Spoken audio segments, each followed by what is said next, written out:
one of the things I also try to get out when I talk about this is if we're going to have this dialogue, if we're truly going to address this in our histories, we have to understand the role of trauma and what that plays in our country. Many people have heard of what's called PTSD, post-traumatic stress disorder. It's an individual diagnosis. It affects a person who's experienced a terrifying event. It affects you emotionally, relationally, physically. And there's a whole, there's books and books and books written about the impact of PTSD, experiencing a terrifying event on an individual. There's also a notion in the psych community of what's called historical trauma. Not a notion, it's a diagnosis.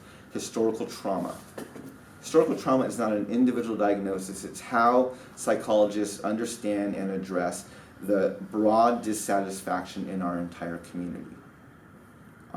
So it's not an individual diagnosis. It's actually been demonstrated and proven to be passed down genetically, generation to generation. And it's a communal level of trauma. So I refer to historical trauma as a multi-generational communal manifestation of PTSD.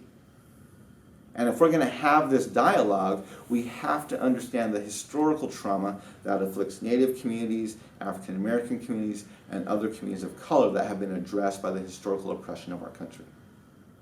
However, there's another trauma. There's a researcher named Rachel McNair. She wrote a book in 2002. It's called Perpetration-Induced Traumatic Stress. She identifies this as PITS. It's a new form of trauma.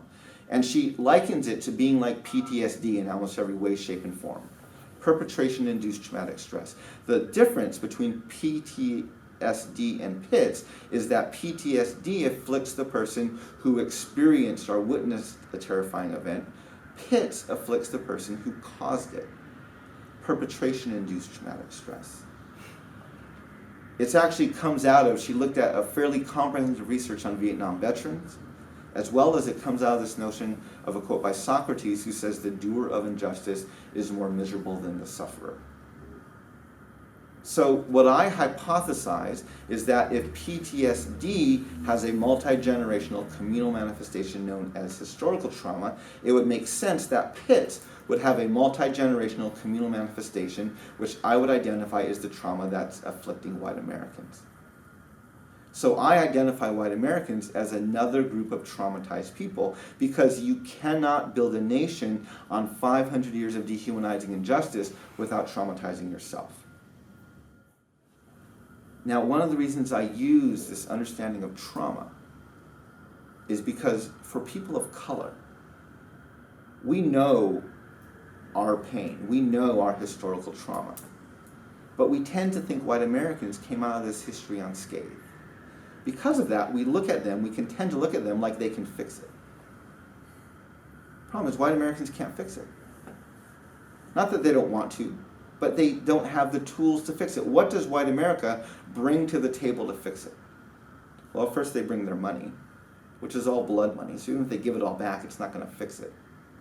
Second, they bring their understanding as a community of liberty, justice, freedom, and equality, which their own documents state exist only for them. They don't have the tools to fix it. Now, if you have a 6, 7, 8-year-old child, that child goes into your car, pulls the parking brake, willingly or accidentally, your car rolls down the hill and hits a tree, that child destroys your car. You can scream at them all you want. They can't fix it. Can they be involved in the fixing process? Can it cost them their allowance until they're 18? Absolutely. Would you put them in charge of fixing it? Absolutely not. We have to change our paradigm of white Americans. We have to change our understanding. So in most racial dialogues, white America is either racist or they're traumatized, or they're fragile. Neither one of those are helpful. If white America is racist, if you're racist merely because you're white, then there's no place for them in the conversation. If white Americans are fragile, it means we have to walk around them on eggshells, still keeping them at the center.